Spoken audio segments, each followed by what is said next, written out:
దొంగమ్ముండ ఇన్నాళ్ళు నా చేత గొడ్డు చాకరీ చేయించుకుని చివరికి గొడ్డుని బాదినట్టు బాధ ఇంట్లోంచి బయటికి తరిగింది. దొంగముండ లేకపోతే ఎప్పుడైనా ఇలా హోటల్ గదుల్లో పడి ఉండరుగుతుందా? లేదే, శ్రీరామచంద్రుడు సీతాదేవంత వాళ్ళకి తప్పలేదు వనవాసం. ఇంకా నయ్యం మనకి హోటల్ వాసమైనా దొరికింది. సర్లేండి చెప్పారు పెద్ద. ఇన్నాళ్ళు నా చేత పవర్ పట్టాఉంది చంపేస్తాను నరికెత్త పొడి చేస్తున్నారు. ఏది అవును, అది పిల్ల పెళ్లి అయ్యే వరకే. ఆ తర్వాత పవర్ పట్టాలో పవర్ పోయి ఉత్త పట్టా మిగిలింది. ఏం చేస్తాం? ఆ రాసి చచ్చిన ముసలాడు అలా చేసి చచ్చాడు. మాయ బ్రహ్మాండమైన ఐడియా. ఏమిటది? ఆ గంగుల్ నది పెళ్లి చేసుకుని ఉన్నది. ఎలాగో రుజువు చేయడం.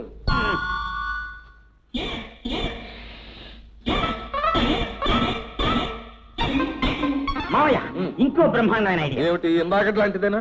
విను మావయ్య, ఈ పెళ్లి సంగతి వాడు ప్రేమిస్తున్న సుబ్బితో చెప్దాం. అది పోయి వాడిని 4 చాడిస్తుంది. అప్పుడు పెళ్లి జరగలేదని వాడు చచ్చినట్టు. ఓహో, నువ్వు చిన్నప్పుడు దాగిన గాడిద పాలు ఇదిగో ఇప్పుడు పనిచేసారా? ఆగు, దాంతో అలాగేనా నొప్పేసుకుని తర్వాత కాదనొచ్చుగా.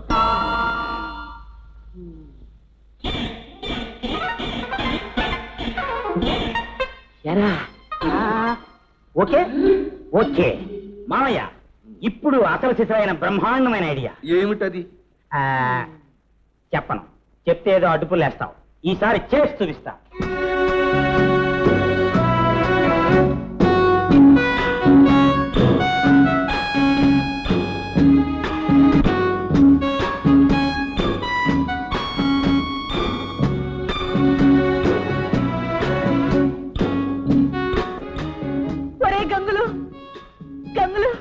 ఎవరమ్మా నువ్వు? ఎందుకలా ఏడుస్తున్నావు? ఎలక్షన్ లో నిలబడి ఓడిపోయావా? లేకపోతే ఎవరైనా పెళ్లి చేసుకుంటాను మోసం చేశారా? తప్పమ్మా, పెద్దవాళ్ళు అలా తిట్టకూడదు తల్లి. నేను నీకు తల్లినా? పరస్త్రీ తల్లితో సమానమే కదమ్మా. ఎవరమ్మా నువ్వు? ఏమిటి చేసుకుని నాకు కులుకుతున్నావు? నేను పెళ్లి చేసుకుంటే నువ్వెందుకమ్మా ఏడుస్తున్నావు? నన్ను చేసుకుంటానని ఒట్టేసి ఇప్పుడు ఇంకో దాంతో కులుకుతున్నావు. దొంగ సచ్చివాడా! ఏమిటా వాగుడు? మరి మీదకి వస్తున్నావు. పోలీసులు పిలిపించి అరెస్ట్ చేయిస్తాను. ఇక్కడి నుంచి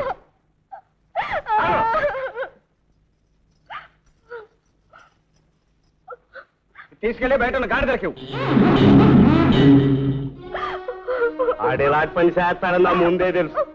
అందుకే ఆ దొంగ నాయలు మన గుడికాడి రానియొద్దు అని ఎన్నోసార్లు మొత్తుకున్నాను. నా మాట విన్నావా? నాకింత చేస్తాడు అనుకోలేదయ్యా. మరి అదే నీ తెలివి తక్కువ. ఆడి తాతరాటు తీసుకొచ్చి నీ పెళ్లి బ్రహ్మాండంగా దేని చేస్తాను చూడు. ఇప్పుడు దొరికాడు. సుబ్బుల్ని కనుక ఇంకోటికిచ్చి పెళ్లి చేస్తే గంగులుగాడు చచ్చినట్టు బయటపడతాడు. వనజ నాకు దక్కుతుంది, శిలా విగ్రహం నీకు దక్కుతుంది. ఎవరు బాబు? సుబ్బితాడు నువ్వేనా?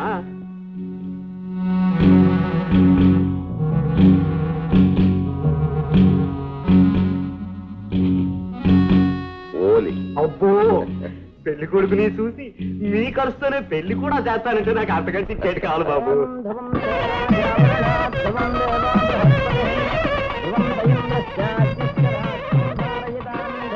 ఈ గంగులుగాడు ఇంకా రాడేమిటి? వస్తాడు. ప్రియురాలి పెళ్లి అవుతుంటే రాక చస్తాడా? వస్తాడు, టిషిం టిషిం చేస్తాడు.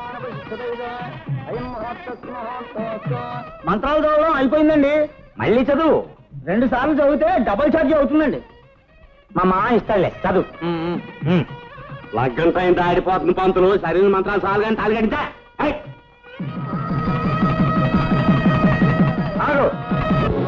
నేనుగా నువ్వు నా సుప్పు మీద తాళి కట్టడానికి.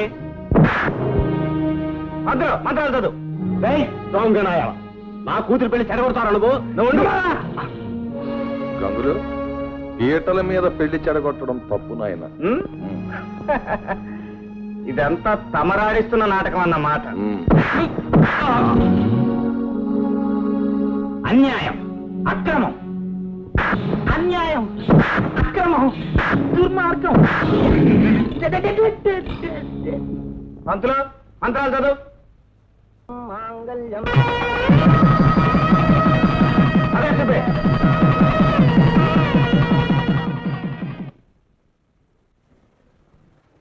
వదలండిరా. నేను 4 తందామని అనుకున్నా. శుభం అంటూ పెళ్లి చేసుకుంటున్నాడు, ఫోన్ లేని వదిలేశా. ఏమోయా మొత్తానికి నీ ప్లాన్ సక్సెస్ అయిందిరా. అబ్బా, ఒక్కో దెబ్బ 20 కేజీలు బరువు ఉంది మావయ్య. ఒళ్ళంతా కుళ్ళబొడి చేశాడు. తింటే తిన్నావులే, పాయింట్ దొరికింది. అసలు ఏం జరిగిందంటే, ఒక ఇంజనీర్ తప్పుడు కేసులో ఇరుక్కుని జైలుకి వెళ్ళాడమ్మా. అతని భార్య ఏమో పెద్ద చిక్కుల్లో ఉంది. ఆమెను కాపాడటానికి నేను మొగుళ్ళ నటిస్తున్నాను అంతే. మొగుడుగా నటించడం ఏమిట్రా? అవునమ్మా, అదేం చిత్రమో కానీ అతను అచ్చం అలాగే ఉన్నాడు. ఏమిటి? వాళ్ళ ఊరు వెడితే ఊళ్ళో వాళ్ళంతా నన్ను చూసి అతనే అనుకున్నారమ్మా. ఊళ్ళో వాళ్ళేంటి, చివరికి వాళ్ళమ్మ సీతమ్మ గారు కూడా నన్ను చూసి తన కొడుకే అనుకుంది. ఏమిటి? సీతమ్మ గారా? ఆమె కొడుకు అచ్చం నీలాగే ఉంటాడా? వాళ్ళది ఏ ఊరు? పెదపాడు. ఒరే గంగులు, ఆ సీతమ్మ ఎవరో కాదురా, నీ కన్న తల్లిరా. ఏమిటి ఏమిటమ్మా నువ్వు అనేది? అవునరా, ఆ మహాతల్లి పురుడు పోసుకోవడానికి ఈ ఊరు ఆసుపత్రికి వచ్చింది. నేనే పురుడు పోశాను. కవలల్ని కన్నది. పిల్లలు లేని గొడ్రాలను కదా, ఆశపడి నిన్ను దాచిపెట్టి ఆమెకు ఒకే బిడ్డ పుట్టాడని అబద్ధం చెప్పాను. అమ్మా, అవునరా.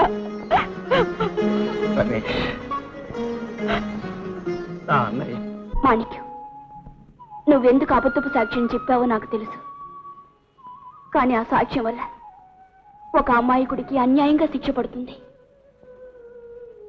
నా జీవితం నాశనం అవుతుంది. ఇదిగో ఈ 10,000 తీసుకో. కోర్టులో నిజం చెప్పు. సాక్ష్యం చెప్పిన తర్వాత ఇంకొక 10,000 ఇస్తాను. అలాగేనమ్మా. యువర్ ఆనర్, హత్య జరిగిన రాత్రి నిందితుడు రమేష్ తన గదిలోనే ఉన్నట్టు సాక్ష్యం ఉంది. ఎవరా సాక్షి? గువ్వల మాణిక్యం. సాక్షిని ప్రవేశపెట్టండి. గువ్వల మాణిక్యం, గువ్వల మాణిక్యం, గువ్వల మాణిక్యం. సాక్షి హాజరు కాలేదండి.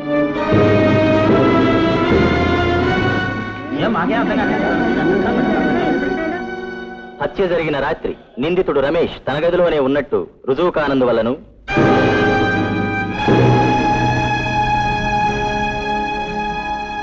ఆ రాత్రే రమేష్ పరంధామయ్య గారింటికి వచ్చినట్లు కుమారి వనజ సాక్ష్యం వల్ల రుజువైనందువల్లను ఆ రాత్రి తాను పరంధామయ్య గారి ఇంటికి అసలు వెళ్ళలేదని కాని, వెళితే అందుకు తగిన కారణం గాని నిందితుడు రుజువు చేసుకోలేకపోయినందువల్లను శిక్షాస్మృతి సెక్షన్. సార్,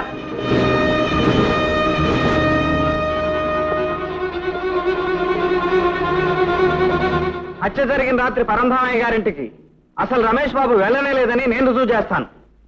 ఎవరు నువ్వు? నా పేరు గంగులు.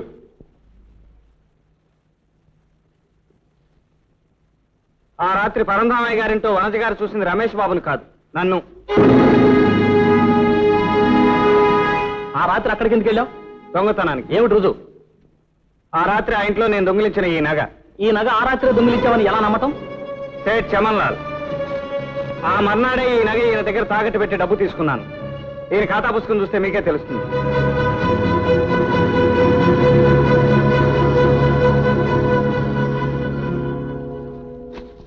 ఆ రాత్రి వనజ చూసింది రమేష్ని కాదని, గంగుల్ని రుజువైంది.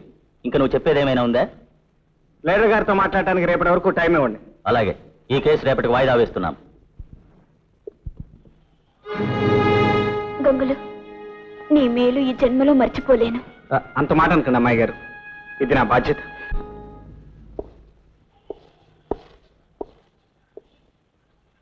హత్య జరిగిన రాత్రి మీరు ఎక్కడున్నారు? నెల్లూరు హోటల్లోనండి. నెల్లూరు హోటల్లోనండి. అలా సాయంకాలం 4 గంటలకి నేను మా చంద్రం అక్కడికి చేరామండి. సరే తెల్లారగానే పని చూసుకుందాం అనుకునేసరికి తెల్లారకుండా మా ఆవిడ దగ్గర నుంచి ట్రంకాలు, ఇదిగో ఈ మర్డర్ మొత్తం. మా ఆవిడ నాకు ట్రంకాలు చేసినట్టు, నేను మాట్లాడినట్టు రుజువు ఉందండి. మేము ఆ హోటల్లో ఉన్నట్టు రిజిస్టర్ చూస్తే మీకే తెలిసిపోద్దండి. అవునండి, మా ఇద్దరి పేర్లు నేనే రాశాను. అయితే ఆ రోజు సాయంత్రం 4 గంటల నుంచి తెల్లవారే వరకు మీరు ఎక్కడికి బయటకు వెళ్ళలేదన్నమాట? లేదండి, రాత్రులు బయటికి తిరిగి అలవాటు నాకు లేదండి. నాకు లేదండి. Order order proceed. మీ కార్డ్ నంబర్ ఎంత? ఏఏజీ 6116 అండి. That's all your honour. మరి నాకు సెలవు అండి. తర్వాత గంగుల స్టేట్మెంట్ రికార్డ్ చేసుకోమని కోర్టు వారిని కోరుకుంటున్నాను. గంగులు, హత్య జరిగిన రాత్రి నువ్వు పరంధామయ్య గారింటికి వెళ్ళావా? వెళ్ళానండి. ఆ రాత్రి జరిగింది ఏమిటో నీకు తెలిసినంత వరకు కోర్టు వారికి చెప్పు. నేను గదిలోంచి బయటకు వచ్చేసరికి వనజ గారు కనిపించారండి. నేను భయపడి పారిపోయానండి.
కారులో పెట్రోల్ ఉందా? ఉంది. మరి ముళ్ళేవిడ ఖాళీ అయిపోయినట్టు చూపిస్తాను.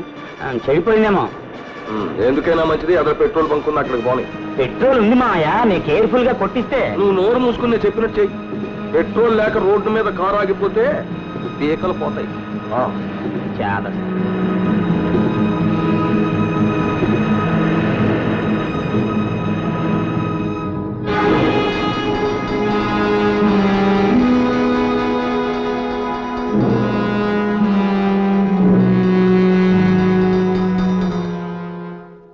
అదండి జరిగింది.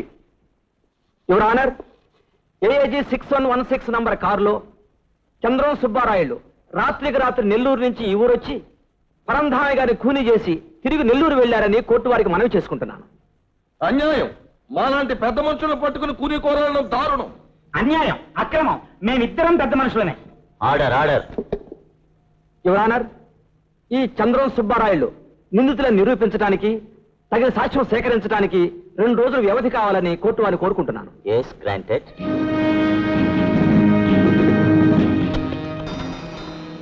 ఏమిటిది? ఎవరు మీరు? చూడబ్బాయ్, కిందటి నెల మీరు అమ్మిన పెట్రోల్ తాలూకు మొత్తం బిల్లు పుస్తకాలన్నీ మాకు ఇచ్చేయి. ఎందుకండి? ఎందుకేమిటయ్యా, పెద్దవాడు అడుగుతున్నాడు, ఇచ్చేయి ఇచ్చేయి ఇచ్చేయి. నేనేమన్నా ప్రొపరేటర్ గారిని అడగండి. అలాగా, వీడి మూతి చేతులు కట్టేసి మొత్తం బిల్లు పుస్తకాలన్నీ మన పెట్రోల్ లోడ్ చేయండి.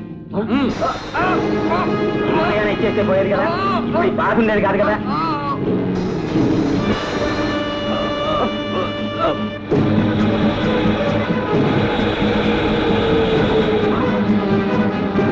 అయ్యా, రమేష్ వస్తున్నాడు.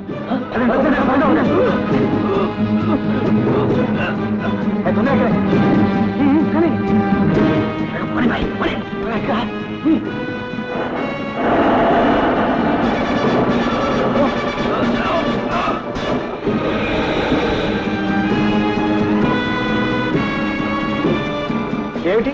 ఏం జరిగింది? వాళ్ళు బిల్లు పుస్తకాలన్నీ పట్టుకెళ్ళి పెట్టారు.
ఇన్స్పెక్టర్ గారు, ఇది అన్యాయం, అక్రమం, చేసినంతా మా మామయ్య.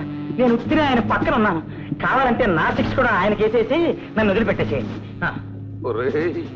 కరెక్ట్ చుట్టానివి నువ్వురా. చుట్టాలున్నారు, జాగ్రత్త.